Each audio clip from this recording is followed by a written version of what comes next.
kaguapopa.tv. Manghuli muna ulit tayo ng crabs. Mud crab. Panghuli. Kumain. Nakatali sa kawayan. Ito natin ilalagay.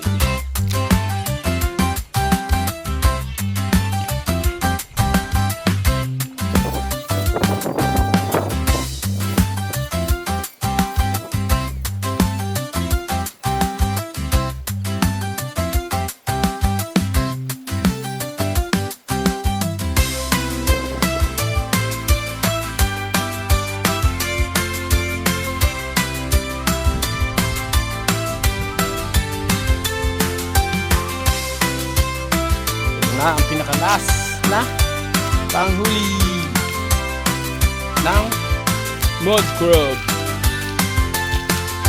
Tataan ko na, ilulubog ko na.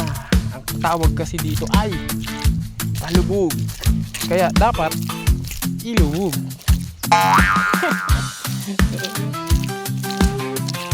Ay, mamaya na lang ulit pag may huli na. Ano? See you!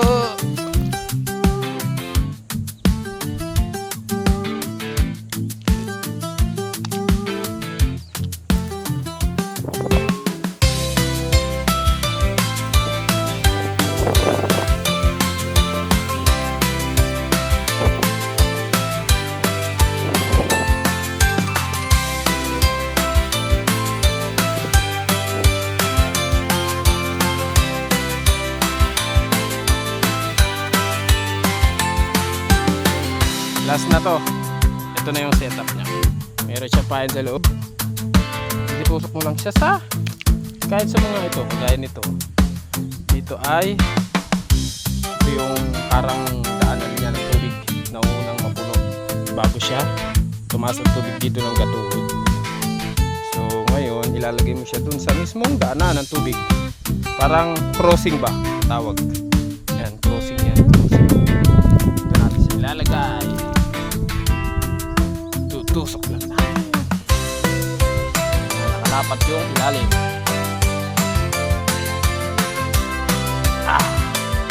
Tapos nyan, pagpababa na yung tubig,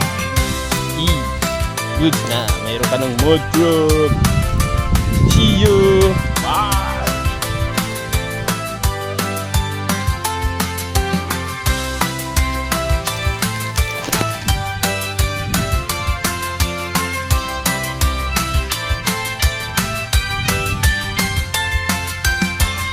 3 hours later. Papandaw na.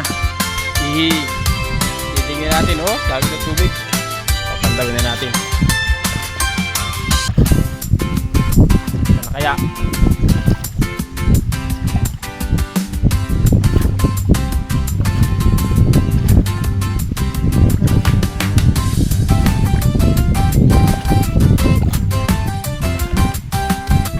Kaya din lumubog na nga, palubog nga, lumubog eh.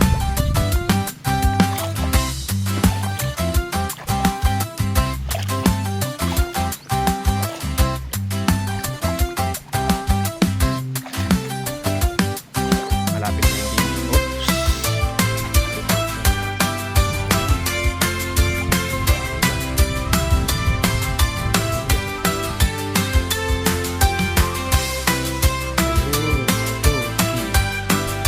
Kaya may huli.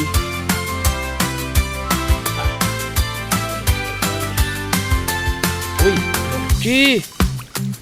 Oh. Ang laki, kita nyo guys. Laki. Ang laki nga. Kita nyo.